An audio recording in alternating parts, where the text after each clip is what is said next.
Hey everybody, welcome to geography core and in a series जहाँ पर हम class 12 geography की सेकेंड बुक को समझ रहे हैं। And this is the second part of the last chapter, that is geographical perspective on selected issues and problems. So first half of the chapter is covered in the previous video and remaining part को we are going to understand in this video. Okay, so without any further ado, let us get into it. So our topic is rural urban migration. ठीक है, हम पिछले video में environmental pollution के बारे में समझ चुके हैं। इसके अलावा हमने पढ़ा था about urban waste disposal and now the third issue which we are going to study is rural urban migration. So as we know, आज के टाइम में रूरल पॉपुलेशन जो है ज़्यादातर शिफ्ट होने की कोशिश करती है अर्बन एरियाज़ में। ठीक है, रूरल अर्बन माइग्रेशन बहुत ज़्यादा हाई लेवल पे हो रहा है बिकॉज लोग अपने गांव वगैरह छोड़ के शहरों की तरफ जाते हैं कई सारे कारणों से, B it education, B it employment, है ना, बेटर जॉब फैसिलिटीज़ होती हैं, बेटर हेल्थ कंडीशंस होती हैं, अच्छी सुविधाएं होती हैं, जिस वजह से लोग गांव से शहरों की ओर माइग्रेट करते हैं। ठीक है, लेकिन क्योंकि ये जो माइग्रेशन है मासिव हो रहा है, बहुत ही ह्यूज क्वांटिटी में हो रहा है, तो ये एक प्रॉब्लम भी बन गया है फॉर द अर्बन एरियाज। ठीक है, अर्बन एरियाज में ओवर क्राउडिंग की प्रॉब्लम हमें देखने को मिलेगी, है ना। So it is a point of concern. So population flow from rural to urban areas is caused by many factors. कई सारे कारण होते हैं जिसकी वजह से लोग रूरल से अर्बन एरिया की तरफ माइग्रेट करते हैं। क्या क्या फैक्टर्स हो जाएंगे? High demand for labour in urban areas. ठीक है, अर्बन एरियाज में लेबर की बहुत ज़्यादा डिमांड है एंड गांव वाले लोगों को जो है पैसे की ज़रूरत है, so that is why they migrate. Low job opportunities in rural areas. अब रूरल एरियाज में जॉब ही नहीं है, लोग काम क्या करें, उन्हें पैसा चाहिए, उन्हें कमाना है ना, तो that is why they migrate. Other than that, unbalanced pattern of development between urban and rural areas, जो कि वर्ल्ड नोन फैक्ट है, रूरल एरियाज में उतना डेवलपमेंट नहीं होता है as compare to urban areas, तो जिसकी वजह से अर्बन एरियाज में हमें ज़्यादा सुविधाएं मिलेंगी, ज़्यादा आराम रहती है। ठीक है, population in cities is rapidly increasing due to low opportunities in smaller and medium cities. So India की अगर हम बात करें तो सिटीज में हमें पॉपुलेशन बहुत ही ज्यादा इंक्रीज होती हुई नजर आएगी। एंड रीजन क्या है, यू ऑल नो। ठीक है, अब क्योंकि जो छोटे शहर हैं, मीडियम सिटीज हैं, वहां पर उतनी ज्यादा अपॉर्चुनिटीज नहीं है, जिसकी वजह से होता है क्या, जो गरीब लोग हैं, जो पुअर लोग हैं, जिनको वर्क करना है, पैसे कमाने हैं, वो इन स्मॉलर या मीडियम सिटीज़ में नहीं जाते हैं, बल्कि they bypass the cities and directly ये मेगा सिटीज़ में जाते हैं अपने लाइवलीहुड के लिए। सो यहाँ पर इस पॉइंट में इतनी सी बात बताई गई है कि जो स्मॉलर और मीडियम सिटीज़ है वहाँ पर उतनी ज़्यादा जॉब अपॉर्चुनिटीज़ नहीं हैं, उतने ज़्यादा ऑप्शंस नहीं हैं, जिसकी वजह से जो पुअर पीपल गाँव से माइग्रेट कर रहे हैं जॉब के लिए, अब क्योंकि उन्हें तो पैसा ही कमाना है तो दे विल ट्राई कि वो ज़्यादा से ज़्यादा कमाएं। सो इसलिए वो इन स्मॉलर या मीडियम सिटीज़ में नहीं जाते हैं, बल्कि they directly move to the mega cities, जहाँ पर उन्हें बहुत सारे ऑप्शंस, बहुत सारी अपॉर्चुनिटीज़ मिलती हैं विद गुड वेजेस। सो इसी सिचुएशन से रिलेटेड हमको एक केस स्टडी के बारे में बता रखा है, जहाँ पर वी आर टोल्ड कि रमेश, जो कि एक कॉन्ट्रैक्ट में काम कर रहा है एज अ वेल्डर, ठीक है, on construction site in Talcher for last 2 years. पिछले 2 साल से रमेश एज अ वेल्डर काम कर रहा है इन अ कॉन्ट्रैक्ट। ठीक है, ना वो अपने कॉन्ट्रैक्टर के साथ में जो है कई जगहों पे विजिट करता है, like Surat, Mumbai, Gandhinagar, Bharuch, Jamnagar and so on. अब यहाँ पर एज अ वेल्डर जो इनकम इसको मिल रही है, जो वेजेस इसको मिल रहे हैं, उसी का यूज करके ही remits ₹20,000 per year to his father in his native village. Ramesh के गांव में जो है उसके पापा रहते हैं, उसके पिताजी रहते हैं, जिसको वो 20,000 रुपये पर ईयर भेजता है। ठीक है, अपनी पेमेंट में से, अपनी इनकम में से। ठीक है, इसी के पैसे में से जो है कंजप्शन के लिए, हेल्थ केयर के लिए, बच्चों का खर्चा, बच्चों के स्कूल का खर्चा चलता है। ठीक है, ऑल्सो इन्हीं पैसों में से जो है वो खेती भी कर रहा है, या ज़रूरत पड़ने पर अगर उसे लैंड खरीदनी है वो भी वो खरीद पा रहा है, उसने अपना घर भी बनवा लिया है। सो कुल मिला के कहने का मतलब ये है कि यहाँ पर जब से ये काम कर रहा है तब से इसको अच्छा खासा वेजेस मिल रहा है, जिसकी वजह से इसका हर तरह का खर्चा चल पा रहा है। ठीक है, सो व्हाट हैपेंड इज, अगर वो अपने गांव से शहर की तरफ आता ही नहीं काम करने, तो क्या वो ये चीज़ें कर पाता? नहीं कर पाता। ठीक है, तो क्योंकि वो गांव से शहर की तरफ माइग्रेट किया, वहाँ पर उसने काम किया, जिसकी वजह से उसके घर का स्टैंडर्ड ऑफ लिविंग भी इम्प्रूव हुआ, right. So standard of living of his family improved significantly. लेकिन इसी रमेश की 15 साल पहले की अगर हम बात करें तो सिचुएशन ऐसी नहीं थी। फैमिली बहुत ही टफ टाइम से गुजर रही थी, जिनके पास में बहुत सारी प्रॉब्लम थी, फाइनेंशियल इश्यूज थी। ठीक है, so the family was of 3 brothers and उनकी 3 फैमिलीज थी अलग अलग, है ना। एंड जिन 3 फैमिलीज को केवल और केवल 3 एकड़ लैंड पे सरवाइव करना था, which was very much complicated, है ना। फाइनेंशियली बहुत ज़्यादा प्रॉब्लमेटिक था। परिवार जो है बहुत बड़े कर्ज में भी था। ठीक है, उन पे बहुत सारा कर्जा था, डेप्ट था। Had to discontinue his studies after 9th, and Ramesh को 9th क्लास के बाद अपनी पढ़ाई भी छोड़नी पड़ी थी बिकॉज ऑफ फाइनेंशियल प्रॉब्लम। ठीक है, एंड देन उसकी जब शादी होगी then he was hard pressed, यानी कि उसके बाद में प्रॉब्लम्स और भी ज़्यादा शुरू हो गई। ठीक है, बट देन होता क्या है, एक अपने गांव में ही रहने वाले एक आउट माइग्रेंट को जब वो देखता है कि वो बाहर जाके इतना ज़्यादा सक्सेसफुल हो गया, ठीक है, जो कि लुधियाना में वर्क करता था एंड अपनी फैमिली को सपोर्ट करता था। अब क्योंकि उसने अपने एक फ्रेंड को देखा कि उसने किस तरह से इम्प्रूवमेंट किया है, फाइनेंशियल इम्प्रूवमेंट किया है अपनी फैमिली में, ही ऑल्सो थॉट कि वो भी जो है काम करे और अपनी फैमिली को सपोर्ट करे। So due to poverty in the family and perceived job promises at Ludhiana, उसने भी अपने फ्रेंड के साथ में पंजाब में मूव कर लिया, वो माइग्रेट कर गया। ठीक है, he worked in a woollen factory for 6 months at the rate of only 20 rupees per day in 1988। ठीक है, प्रतिदिन 20 रुपये उसको मिलता था एंड इस तरह से उसने काम किया फॉर 6 months। ठीक है, सो जब वो अपने गांव से लुधियाना में माइग्रेट करता है तो देयर आर ऑल्सो प्रॉब्लम्स। ऐसा नहीं है कि प्रॉब्लम अभी सॉल्व हो गई, यहाँ पर उसको अपने पर्सनल खर्चे भी जो है संभालने हैं इतनी कम इनकम में, साथ ही साथ एक नए माहौल में, एक नए एनवायरनमेंट में, एक कम्प्लीटली डिफरेंट एनवायरनमेंट में उसको एडजस्ट करना था। ठीक है, जो कि बहुत ही ज़्यादा प्रॉब्लमेटिक हो रहा था। तो फाइनली उसने डिसाइड किया कि वो लुधियाना से जो है अब सूरत को जाएगा, अपने वर्क को चेंज करेगा ना। सूरत में उसने जो है वेल्डिंग का काम सीखा and then he started working as a welder. तो इससे हुआ क्या, उसके गांव में जो उसकी फैमिली की कंडीशन थी, इकोनॉमिक कंडीशन थी, वो बहुत ही ज़्यादा इम्प्रूव हो जाती है। ठीक है, लेकिन ऐसा नहीं है कि प्रॉफिट ही प्रॉफिट है। ऑन दी अदर साइड अगर हम देखें तो रमेश को जो है अपने परिवार से दूर रहना पड़ रहा है ना, अपने घर वालों से वो नहीं मिल सकता है। He is also bearing the pain of separation, right. And condition इतनी भी ज़्यादा अच्छी नहीं हो गई है कि वो अपनी पूरी फैमिली को अपने साथ रख सके, है ना। एंड अदर देन दैट उसकी जो जॉब है वो भी टेम्पररी है, ट्रांसफरेबल है। सो द प्रॉब्लम इज़ कि इकोनॉमिक कंडीशन तो बेहतर हो गई है but Ramesh is deprived of the love of family, right. वो अपनी फैमिली से दूर हो गया है। ठीक है, okay, so this was the story. तो यहाँ पर आपको बताया गया कि किस तरह से रूरल अर्बन माइग्रेशन का इफेक्ट होता है किसी भी इंसान की, किसी भी फैमिली की लाइफ में। ठीक है, सो इस स्टडी से, इस स्टोरी से हमको ये पता चलता है कि जो डेवलपिंग कंट्रीज़ हैं जहाँ पर पुअर सेमी इलिटरेट लोग हैं, अनस्किल्ड लोग हैं लाइक रमेश, वो रूरल एरियाज से जो है अर्बन एरियाज में माइग्रेट करते हैं फॉर द जॉब्स। ठीक है, जिनको बहुत ही लो वेजेस भी मिल रहे हैं तो वो काम करने चले जाते हैं। इसके अलावा अगर हम मेल और फीमेल की बात करें तो ज़्यादातर मेल्स जो है माइग्रेट करते हैं फ्रॉम रूरल टू अर्बन। ठीक है, so it is mainly dominated by the male section of the society. The next issue, the next problem is problems of slum. ठीक है, तो प्रॉब्लम्स ऑफ स्लम को समझने से पहले यू शुड बी अवेयर कि स्लम होता क्या है ना। तो स्लम बेसिकली वो जगह होती है जहाँ की कंडीशंस बहुत ज़्यादा ख़राब होती हैं, हेल्थ कंडीशन, सैनिटेशन प्रॉब्लम्स बहुत ज़्यादा होती हैं। ठीक है, बदबू आ रही है, कचरा पड़ा है। ठीक है, जहाँ पे गरीब लोग रहते हैं एंड बहुत ही ज़्यादा बुरी कंडीशन है जिस रीजन की, उसको हम बोलते हैं स्लम एरिया। ठीक है, so urban and rural settlements are different in their functions, sometimes complementing each other. Rural and urban areas have also emerged into two separate cultural, social, political, economic and technological divide. ठीक है, तो rural और urban area में हर तरह का difference हमें देखने को मिलेगा, B it cultural, social, political, economic और टेक्नोलॉजिकल।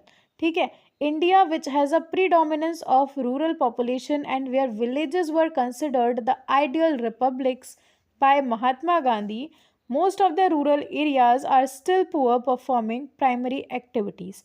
तो इंडिया में जो है बहुत ही ज़्यादा डोमिनेटिंग कौन से लोग हैं, रूरल पॉपुलेशन है ना, जहाँ पर गांव बहुत ज़्यादा मात्रा में है। ठीक है, आज भी इंडिया में जो रूरल एरियाज़ है वहाँ पर बहुत ही ज़्यादा गरीबी है, जहाँ पर मेजॉरिटी ऑफ पॉपुलेशन केवल और केवल प्राइमरी एक्टिविटीज़ में इंडल्ज है ना। Urban centres in India are more differentiated in terms of the social, economic, political and other indicators of development than any other areas. So urban areas में, urban societies में top पे आते हैं farm houses, high income group, well developed infrastructures like wide roads, street lights, water and sanitation facilities, lawns, well developed green belt, parks, play grounds, right to privacy etcetera. ठीक है, सो जो top society होती है ना, एकदम lavish, जहाँ पर हर तरह की फैसिलिटी है, उसमें ये सारे फीचर्स आ जाते हैं। So this is the better side of urban areas, जहाँ पर रिच लोग रह रहे हैं, अच्छी फैसिलिटीज़ हैं। लेकिन ऑन दी अदर साइड आते हैं स्लम्स, झुग्गी झोपड़ी वाली जो सिचुएशंस होती हैं, कॉलोनीज विद शैंटी स्ट्रक्चर्स, जहाँ पर घर टूटे फूटे से हैं, सैनिटेशन की बहुत प्रॉब्लम है, साफ पानी तक नहीं पीने को मिल रहा है ना, जहाँ पर गरीब लोग रह रहे हैं। तो वो एरियाज आते हैं ऑन दी अदर हैंड। ठीक है, जिनके बारे में हमें बता रखा है। जो स्लम्स होते हैं तो वहाँ पर बेसिकली कौन रहता है? ऐसे लोग रहते हैं जो कि गांव वगैरह से आए हैं शहरों की तरफ काम धंधा के लिए, लेकिन क्योंकि यहाँ पर रेंट बहुत हाई है, जिसकी वजह से वो गांव के लोग जो है बहुत ही अच्छे घरों को रेंट नहीं कर पा रहे हैं, क्योंकि उनके पास तो पैसा नहीं है, तभी तो आए हैं, है ना। अब क्योंकि वो रेंट नहीं कर पा रहे हैं तो वो किसी भी ऐसी जगह पे रहेंगे जहां पर उनको इतना ज़्यादा रेंट ना देना पड़े। ठीक है, तो ऐसे लोग रहते हैं इन एरियाज़ में, इन स्लम्स में, झुग्गी झोपड़ीज़ में। ठीक है, so these areas are inhabited by those people who were forced to migrate from the rural areas to the urban centres in search of livelihood, but could not afford proper housing due to high rent and high cost of land. क्योंकि शहरों में बहुत ज़्यादा rent है घरों का, इस वजह से अब उनके पास पैसा होता तो वो यहाँ आते ही नहीं, है ना। अब क्योंकि पैसा है नहीं, बहुत ज़्यादा हाई फाई घर को वो रेंट कर नहीं सकते, तो वो बहुत ही बेसिक से, बहुत ही ज़्यादा जो बेकार कंडीशन में भी घर है वहाँ पर भी रहना प्रेफर कर लेते हैं। ठीक है, सो यूजुअली जो रूरल एरियाज से लोग माइग्रेट करते हैं अर्बन सेंटर में, वो एक डिग्रेडेड एरिया जो है, जो बहुत ही बेकार सी सोसाइटी है, वहाँ पर वो लोग रहते हैं। ठीक है, they occupied degraded areas. Slums are residential areas of the least choice, dilapidated houses, poor hygienic conditions, poor ventilation, lack of basic amenities like drinking water, light, toilet facilities, etc. ठीक है, तो ऐसी जगह जहाँ पर बहुत ही ज़्यादा बेकार कंडीशन है हर तरह से। ऑल्सो ये घर किसी की चॉइस नहीं है, क्योंकि किसी के पास और कोई ऑप्शन नहीं है, इसलिए लोग यहाँ पे रह रहे हैं। ऐसे थोड़ी अपनी मर्जी से रह रहे हैं, उन्हें बहुत अच्छा लग रहा है, उन्हें अच्छा नहीं लग रहा है, उन्हें मजबूरी में यहाँ पर रहना पड़ रहा है। ठीक है, यहाँ पर जो है घरों की कंडीशंस बहुत बेकार हैं, घर टूटे फोटे से होंगे। ठीक है, हाइजीनिक कंडीशंस बेकार हैं, बेसिक सुविधाओं की भी कमी होती है, जैसे कि पानी, बिजली वगैरह। ठीक है, unregulated drainage system and overcrowded narrow street patterns are serious health and socio environmental hazards. तो ड्रेनेज सिस्टम बहुत ही बेकार है, हर जगह पानी भरा होता है, कहीं पे कचरा पड़ा हुआ है ना। तो ये सारे साइंस होते हैं ऑफ हेल्थ इश्यूज, इससे जो है हेल्थ में भी लोगों की प्रॉब्लम आती है। ठीक है, slum population works in low paid, high risk prone and unorganised sectors. तो स्लम में रहने वाले लोग कहाँ काम करते हैं? जहाँ पर उन्हें बहुत ही कम तनख्वाह भी मिल रही है, बहुत ही लो वेजेस पे वो काम करते हैं, एंड हाई रिस्क होता है उनके पास में। क्यों? क्योंकि वो ऐसी जगह पे रह रहे हैं जहाँ पर 50 बीमारियाँ उनको लग सकती हैं, लेकिन वो रिस्क लेके वहाँ पे रह रहे हैं एंड वो अर्निंग कर रहे हैं। ठीक है, they are under nourished, prone to different type of diseases and illness, can not afford to give proper education to the children. तो यहाँ पर रहने वाले लोगों की कंडीशन इतनी अच्छी होती ही नहीं है कि वो अच्छी जगह रह सकें, है ना, या अपने बच्चों को पढ़ा सकें। एंड इन सभी ड्रॉबैक्स के साथ में एक और एड ऑन हो जाता है, वो ये है कि वहाँ पर उनको कई सारी बीमारियों का भी शिकार होना पड़ता है। Poverty makes them vulnerable to drug abuse, alcoholism, crime, escapism, ultimately social exclusion. So ultimately ये गरीबी ही कारण बनती है जिसकी वजह से लोग ड्रग का यूज़ करते हैं, ठीक है, अल्कोहल का यूज़ करते हैं, साथ ही साथ वो क्राइम्स में इन्वॉल्व हो जाते हैं। तो पॉवर्टी इज़ द रीज़न कि फाइनली एंड अल्टीमेटली ये जो स्लम में रहने वाले लोग हैं, सोशल एक्सक्लूजन होता है इन लोगों का। सोसाइटी भी फिर इन्हें एक्सेप्ट नहीं करती है जब ये अजीब और गरीब हरकतें करेंगे, सोसाइटी भी फिर उनको अपना ग्रुप नहीं मानती है। ठीक है, okay, then next we have the last topic of the chapter, that is land degradation. ठीक है, तो यहाँ पर हम बात करने वाले हैं कि जो ज़मीन है डिग्रेड होती जा रही है इन द रीसेंट टाइम्स, तो वो कैसे एक प्रॉब्लम बन गई है एनवायरनमेंट के लिए, सोसाइटी के लिए। ठीक है, so pressure on agricultural land increases not only due to limited availability but also by deterioration of quality of agricultural land. कहने का मतलब ये है कि जो खेती के लिए ज़मीन है वो लिमिटेड है, जिसका एक कारण ये तो है ही कि लिमिटेड अवेलेबिलिटी है। लेकिन एक दूसरा कारण ये भी है कि जो अभी एट प्रेजेंट एग्रीकल्चरल लैंड है उसकी क्वालिटी भी बिगड़ती जा रही है, खराब होती जा रही है। ठीक है, पहले तो लिमिटेड एग्रीकल्चरल लैंड है एंड सेकेंडली वो भी डिटेरियोरेट हो रही है, डिग्रेड हो रही है। ठीक है, so that is the problem. अब लैंड डिग्रेड हो कैसे रही है, जमीन कैसे खराब हो रही है, तो इट हैज मल्टीपल फैक्टर्स, जैसे कि सॉइल इरोजन एक कारण बनता है, water logging leads to degradation, salinization यानी कि जब सॉल्यूबल सॉल्ट का कंटेंट बढ़ जाता है जमीन पे, इसके अलावा एल्कलानाइजेशन। तो ये कुछ तरीके हैं जिनसे, ये कुछ फैक्टर्स हैं जिनसे जो है लैंड डिग्रेड होती जा रही है in the recent time. Land is degraded and productivity declines when land is consistently used without managing it's fertility. तो ज़मीन डिग्रेड करती है, ज़मीन की मिट्टी की फर्टिलिटी घटती चली जाती है जब आप उसको कंटिन्यूअसली यूज़ करेंगे, कंज्यूम करेंगे विदाउट मैनेजिंग इट्स फर्टिलिटी। उसकी फर्टिलिटी पे हम बिल्कुल भी ध्यान ही नहीं दे रहे हैं, फर्टिलिटी से हमें कोई लेना देना है नहीं, है ना, हम केवल उस पर खेती करे जा रहे हैं, तो अल्टीमेटली होगा क्या, जो प्रोड्यूस है वो कम होने लगेगा। ठीक है, प्रोडक्टिविटी घटेगी, डिक्लाइन करेगी एंड जो ज़मीन है वो भी धीरे धीरे करके डिग्रेड करने लगेगी, बिकॉज उसमें जो फर्टिलिटी है वो घटती चली जा रही है। तो एक टाइम आएगा जहाँ पर उसमें बिल्कुल भी फर्टिलिटी रह ही नहीं जाएगी। Okay, land degradation is generally either a temporary और permanent decline in productive capacity of the land. ठीक है, सो लैंड डिग्रेडेशन परमानेंट भी हो सकता है एंड टेम्पररी भी हो सकता है, जिससे होता क्या है, एक ज़मीन की प्रोडक्शन की कैपेसिटी घटती है, खत्म होती है।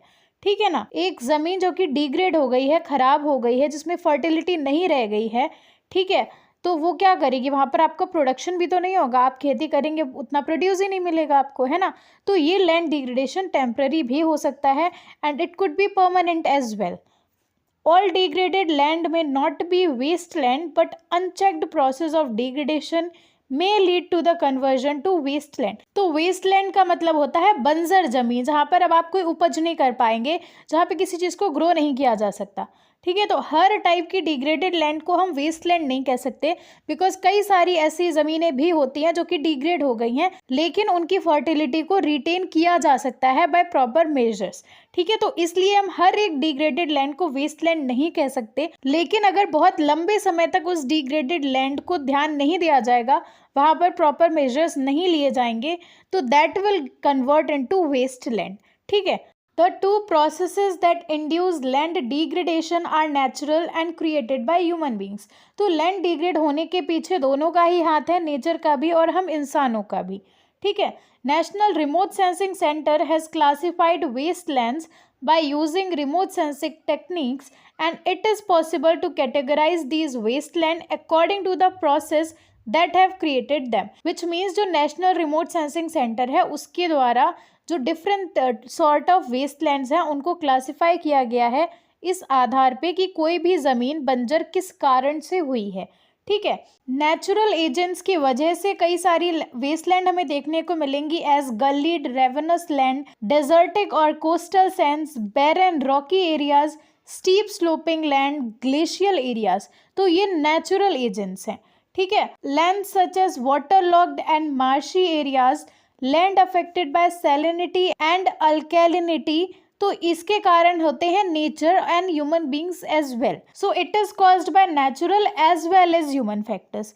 ठीक है, and other type of Westland such as degraded shifting cultivation area, degraded land under plantation crops, degraded forest, degraded pastures, mining and industrial wasteland. इस टाइप की वेस्टलैंड का कारण हम इंसान हैं। ठीक है, it is caused by human actions, जो कि हम बहुत ही इजीली समझ भी पा रहे हैं। आई गेस इंडस्ट्रीज हमने सेटअप करी, नेचर ने तो सेटअप नहीं करी, माइनिंग हम कर रहे हैं ना। तो इन एक्टिविटीज की वजह से जो जमीन बंजर होती है तो उसका कारण तो हम इंसान ही हुए, है ना। तो that is what it is caused by human actions. हम शिफ्टिंग कल्टीवेशन करते हैं एक जगह पे, तब तक कल्टीवेशन करते हैं, तब तक एग्रीकल्चर करते हैं जब तक हमें उस वहाँ पर प्रोड्यूस मिल रहा है।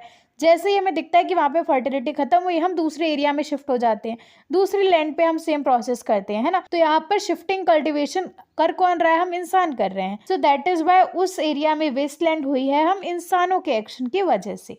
ओके, सो इसके बाद में हमको एक केस स्टडी भी दे रखी है रिलेटेड टू लैंड डिग्रेडेशन, जिसमें वी आर टोल्ड कि मध्य प्रदेश की एक डिस्ट्रिक्ट है झबुआ डिस्ट्रिक्ट, जो कि western most agro climatic zone में पड़ती है, ठीक है। एंड ये कंट्री की 5 सबसे बैकवर्ड डिस्ट्रिक्ट्स में से एक है।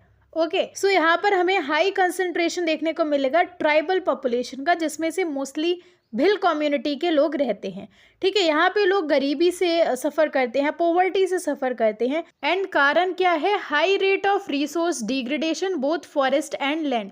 इस डिस्ट्रिक्ट के अगर हम फॉरेस्ट और लैंड को देखें तो वो इतनी बुरी तरह से डिग्रेड कर चुके हैं, ख़राब हो चुके हैं, बंजर पड़े हैं कि लोग अब सफ़र कर रहे हैं, ठीक है। Watershed management programmes by both the ministries of rural development and agriculture government of India have been successfully implemented in Jhabua district, ठीक है। तो वाटरशेड मैनेजमेंट प्रोग्राम्स को लाया गया गवर्नमेंट के द्वारा, ताकि इस एरिया को थोड़ा सा ग्रो किया जा सके, डेवलप किया जा सके, ठीक है। वाटरशेड मैनेजमेंट का इन जनरल मतलब ये होता है कि जो भी हमारे रिसोर्सेज है, चाहे वो लैंड हो, चाहे वो फॉरेस्ट हो, चाहे वो वाटर हो, उसको इस तरह से मैनेज किया जा सके कि उसका सस्टेनेबल यूज किया जाए एंड उसका मिस यूज ना हो, ठीक है।